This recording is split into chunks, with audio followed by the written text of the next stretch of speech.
Hello aspirants. GS mains paper 2 is over and सारे aspirants को ये जानना है कि पेपर कैसा था और नेक्स्ट ईयर के लिए प्रिपेयर्ड रहना है। सो जल्दी से हम डीप डाइव करते हैं पेपर में। First of all, some context.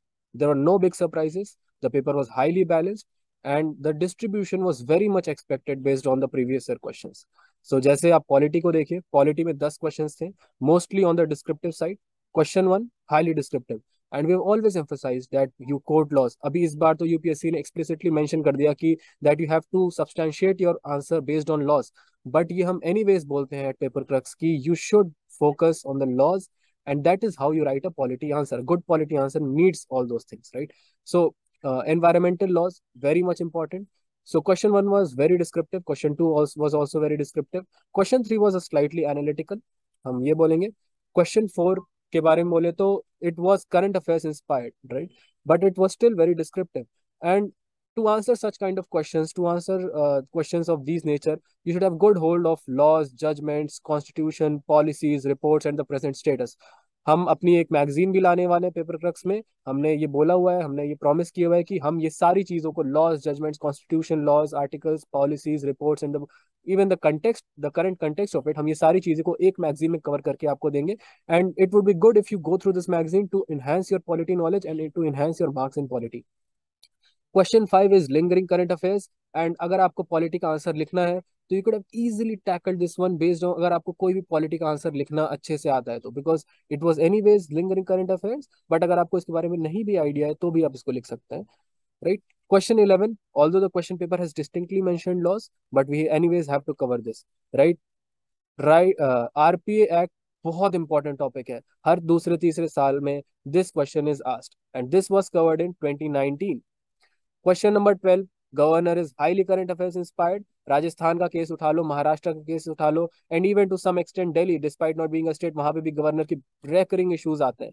तो governor as an issue is a very contentious and very relevant issue for a UPS aspirant. So you have to cover static, और इससे हमें ये समझ में आता है कि आपको जब भी स्टैटिक कवर करना है तो आपको reference and context of current के साथ कवर करना है। Even the static has to be covered with the context of current and recurring topics.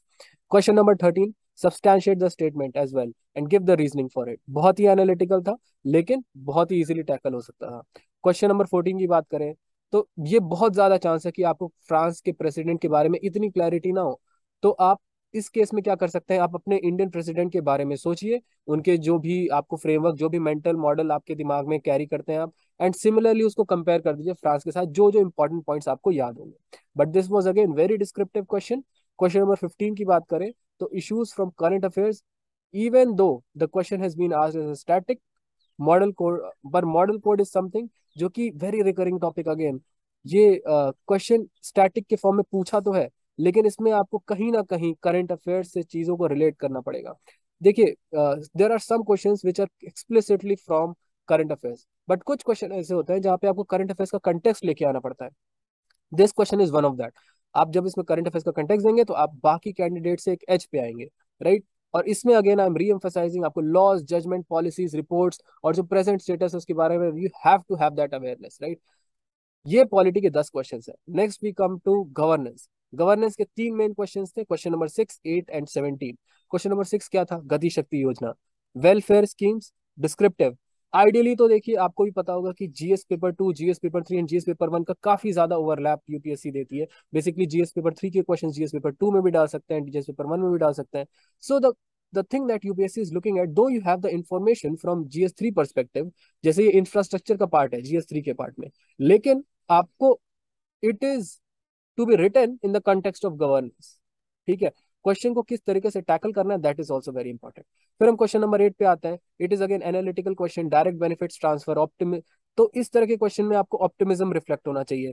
At the end आपको रिकमेंडेशंस डालने पड़ेंगे। 2018 में भी ये क्वेश्चन आए थे, सेम टू सेम क्वेश्चन आया था।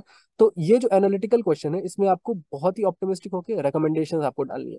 Question number 17, analytical, again analytical, donor agencies, NGO, civil society, ये आपसे वही चीजें पूछ रहा है जो आपसे एनजीओ के कोई भी क्वेश्चन में पूछता है, बट थोड़ा ट्विस्ट करके। यूपीएससी कोई भी चीज को सीधी उंगली से नहीं दिखाता है आपको। अगर आपको आंसर निकालना है तो आपको उंगली टेढ़ी करनी पड़ेगी, आपको दोनों साइड दिखाना है।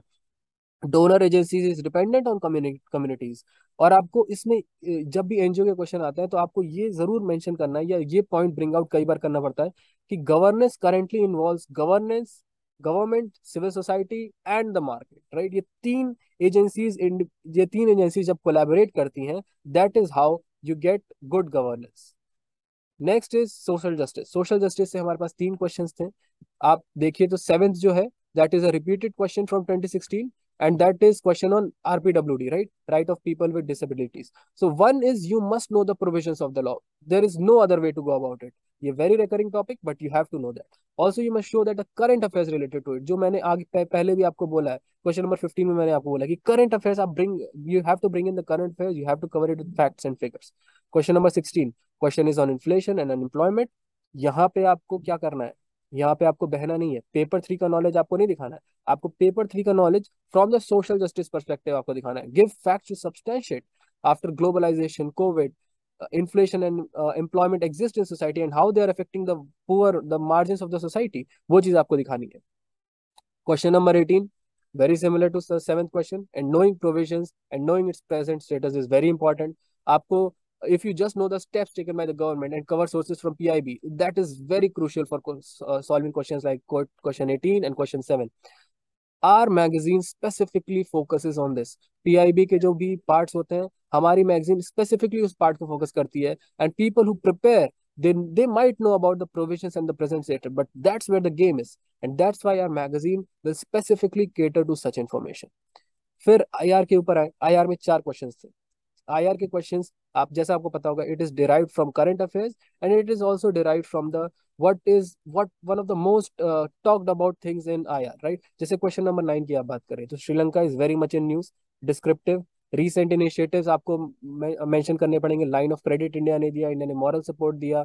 एंड इसमें जब भी आपको आईआर के क्वेश्चंस आते हैं तो आपको दोनों चीजें दिखानी होती है, एक तो जो क्वेश्चन में डिमांडेड है, and secondly what is India stake in. जैसे इसमें इंडिया का क्या स्टेक था, क्योंकि श्रीलंका की internal security is also important for India's internal security, right. So whenever preparing for IR, remember the current happenings and India's benefits or India's impact on the same thing, right? Question number 10 की बात करें तो BIMSTEC versus SAARC, very analytical question. SAARC and India's broad foreign policy is asked together. ये एक expected question था, और ये भी मिथ बस्ट करता है कि आपको हमेशा करंट अफेयर्स के ही क्वेश्चन आएंगे आईआर में, ऐसा नहीं है। You need to know some key organisations, foreign policies by forming new organisation. आपको स्ट्रेटेजिक एनालिसिस में जो इंपॉर्टेंट है वो सारी पता होनी चाहिए। And you have to quote authors if possible. ये भी हम पीआईबी, ये भी हम कवर करेंगे आईआर के लिए स्पेसिफिकली। जहाँ पे रेलेवेंट कंटेंट होगा, जहाँ पे रेलेवेंट ऑथर्स होंगे, उसको भी हम कवर करेंगे। सिग्निफिकेंट एक्सपर्ट्स क्या सोचते हैं इस बारे में, उसको भी आपको कवर करना है। Question number 19, I2U2, directly from current affairs, highly expected question. ठीक है, इसमें कोई दो राय नहीं है। तो ये अगर आपने कवर किया होता तो it is a very easy to do question. Question number 20, this question has been asked after a long time. इस टाइप का क्वेश्चन जहाँ पे आपको ग्लोबल कॉमर्स, आपको यूजुअली यूपीएससी पूछती है ग्लोबल ऑर्ग्स के बारे में, यूनिसेफ के बारे में, राइट, आईएलओ के बारे में, बट ग्लोबल कॉमर्स के बारे में बहुत ही अनएक्सपेक्टेड क्वेश्चन था। And it is a very magical question, क्योंकि इसमें यूपीएससी ने दिखाया है कि देर आर सर्टेन इश्यूज जिसके बारे में आपको अवेयरनेस होनी चाहिए। प्रीलिम्स नॉलेज इसमें आपकी बहुत हैंडी आ सकती है। और प्रीलिम्स नॉलेज कैसे, आपको वो चीजें रिकॉल करनी पड़ेंगी जो आपने प्रीलिम्स के दौरान पढ़ी थी। Overall, to sum up, quality was on expected lines. Governance was slightly different as it had analytical questions, and you might need to borrow knowledge from GS3 to tackle governance question. When I'm saying GS3 knowledge, I'm not asking you कि आप GS को as is, GS3 को as is replicate कर दे। Aim of question is different. ठीक है, तो आप उस एम के साथ आंसर करिए। Social justice was like geography, covering fundamentals and remembering it to replicate, right. जैसे आपको फंडामेंटल्स ज्योग्राफी के लिए क्लियर होने चाहिए थे, सिमिलरली आपको सोशल जस्टिस में क्लियर होने चाहिए थे। IR was more or less on the expected lines, which was current affairs plus general awareness. So आप अपने कमेंट्स के थ्रू हमें ये बताइए if we have missed out on something very important part of this analysis through your comments, and we'll meet tomorrow to discuss next papers. Till then, happy learning.